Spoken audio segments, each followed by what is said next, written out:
Well, Jonathan, isn't it true to say that several aid workers, hundreds, have lost their lives? And this is not from Hamas. This is not from the Hamas-run health ministry. This is from those very aid agencies that have reported dozens upon dozens of aid workers that have lost their lives whilst trying to help Palestinians in Gaza over the last couple of weeks.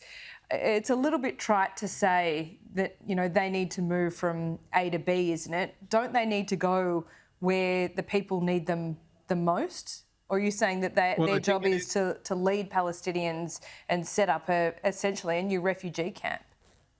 Yeah, I mean, I think that is essentially what they should be doing. If they really care about protecting civilians from the horrors of war, then we are offering that as a temporary solution or an amelioration of the situation. And if they really care about Palestinian civilians, then yes, that is what they should be doing. Of course, it is sad and unfortunate that aid workers are amongst those that have been affected. They are not the target, but I think that UNRWA retains capabilities to operate and run their facilities, and it would be good if they helped to get civilians out of the battlefield instead of erecting internally displaced centers in the heart of the civilian population in the crowded cities in the south, in Khan Yunis and in Rafah.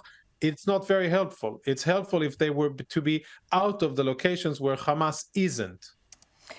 Aren't you asking aid workers essentially to be more involved in the conflict than that either side is willing them to be on? Because we've spoken previously about Hamas's tactics. They've stopped Palestinians, hundreds of families from moving south into these safe zones. So it really puts these aid workers in a tough position. Or are you particularly critical?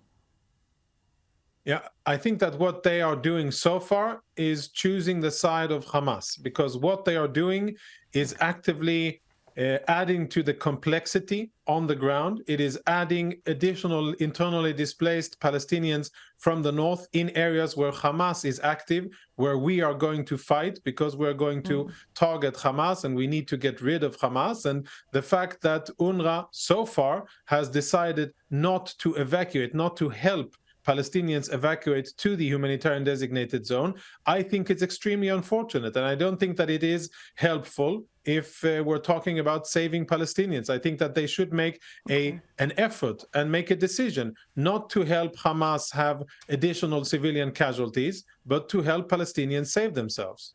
So are you accusing the UN Refugee Agency of actually actively helping Hamas, or you're saying that's essentially the effect of what is happening on the ground? What we're seeing now is that there are hundreds of thousands of Palestinians that are in southern Gaza. We have provided an option, which I think should be exploited and should be pursued, to get civilians out of the battlefield. So far, we're not seeing support and action by the same organizations that allegedly are supposed to help and protect Palestinians. I think that is unfortunate, and I hope that it will change. Okay, one final question. Has the mission changed since the ceasefire ended?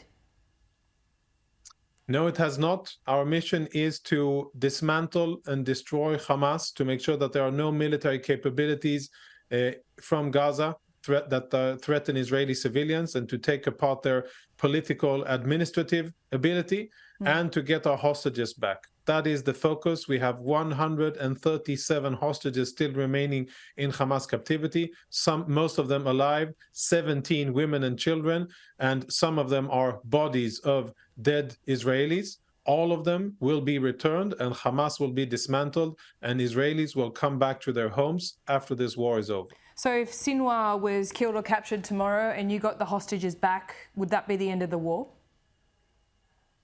Sinwar killed or captured, the higher echelon of the organization killed or captured, a certain percentage of the rank and file out of commission, and their weapons degraded and hostages returned. That would be a very, very good step in the right direction. It would definitely save a lot of Palestinian lives and our troops' lives as well.